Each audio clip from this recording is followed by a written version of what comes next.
I just completed a meeting with the cabinet that is directly in charge of dealing with the Deepwater Horizon oil spill.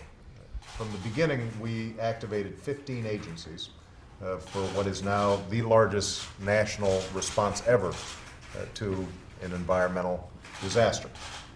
And what we wanted to do was make sure that every agency was coordinating and that there was clarity about how we're going to proceed in the coming months. Now, we have gotten reports that have been confirmed by our independent scientists that the top hat mechanism that was put in place is beginning to capture some of the oil. We are still trying to get a better determination as to how much it's capturing, and we are pushing BP very hard to make sure that all the facilities are available so that as the oil is being captured, it's also being separated properly, that there are receptacles for that oil to go, that we have thought through contingencies in case there is an emergency or a hurricane so that these mechanisms are not disrupted and that there's a lot of redundancy built in. But here's what we know. Even if we are successful in containing some or much of this oil, we are not going to get this problem completely solved until we actually have the relief well completed, and that is going to take a couple more months. We also know that there's already a lot of oil that's been released and that there is going to be more oil released no matter how successful this containment effort is. And that's why it's so important for us to continue to put every asset that we have, boom, skimmers, vessels, hiring local folks and local fishermen with their facilities, equipping them with skimmers, getting every asset that we have out there to make sure that we are minimizing the amount of oil that is actually coming to shore. Now, there are a number of other issues that were raised during this meeting that I just want to touch on. Number one, when I was down in the Gulf on Friday, meeting with fishermen and small business owners, what is clear is that the economic impact of this disaster is going to be substantial and it is going to be ongoing. And as I said on Friday, and I want to repeat, I do not want to see BP nickel and diming these businesses that are having a very tough time. Now, we've got the SBA in there helping to provide bridge loans, and we've got the Department of Commerce helping businesses to prepare and document the damages that they're experiencing. But what we also need is BP being quick and responsive to the needs of these local communities.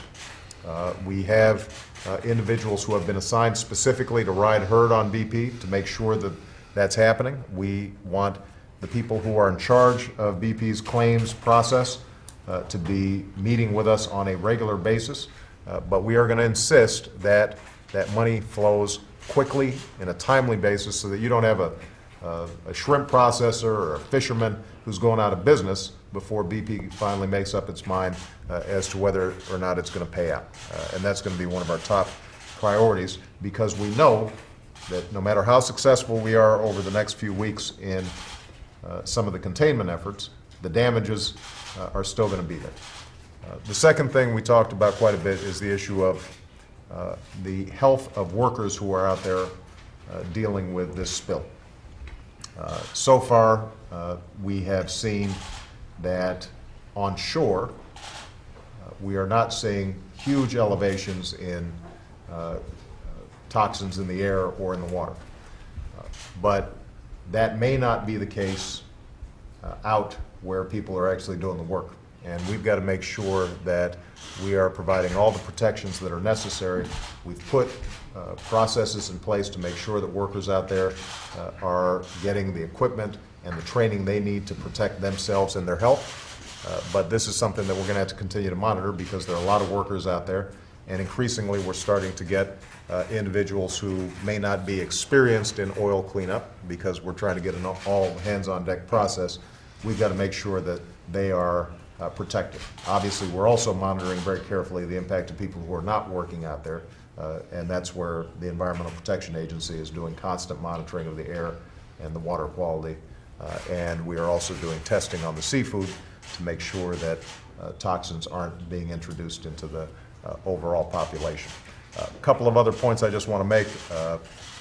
Dr. Lubchenko of NOAA reported on convening a scientific conference to make sure that on issues like the plume that's been reported in the news and other questions about how large is this, what kind of damage do we anticipate, et cetera, that we have full transparency, that the information is out there, that it's subject to scientific review so that nobody has any surprises. And what we're going to continue to strive for is complete transparency in real time so that as we get information, the public as a whole gets information, academics, scientists, researchers get this information in what is going to be a fluid and evolving process.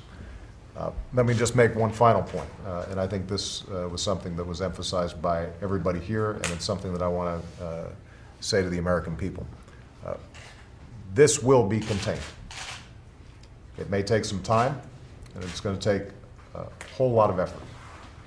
There is going to be damage done to the Gulf Coast, and there's going to be economic damages that we've got to make sure BP is responsible for and compensates people for.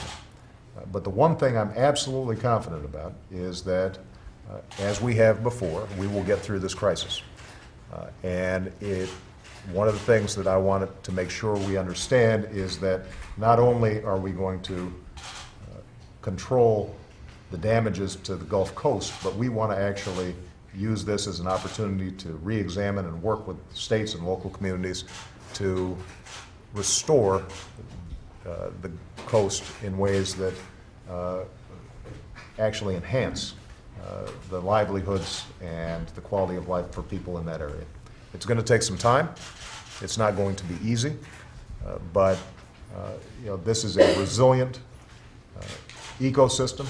These are resilient people down on the Gulf Coast. I had a chance to talk to them, and they've gone through all kinds of stuff over the last 50, 100 years, and they bounce back. And they're going to bounce back this time. They're going to need help from the entire country. They're going to need constant vigilant attention from this administration. That's what they're going to get. But we are going to be, we are confident that not only are we going to be able to get past this immediate crisis, but we're going to be focusing our attention on making sure that the coast fully recovers and that eventually it comes back even stronger than it was before this crisis. All right? Thank you very much, everybody.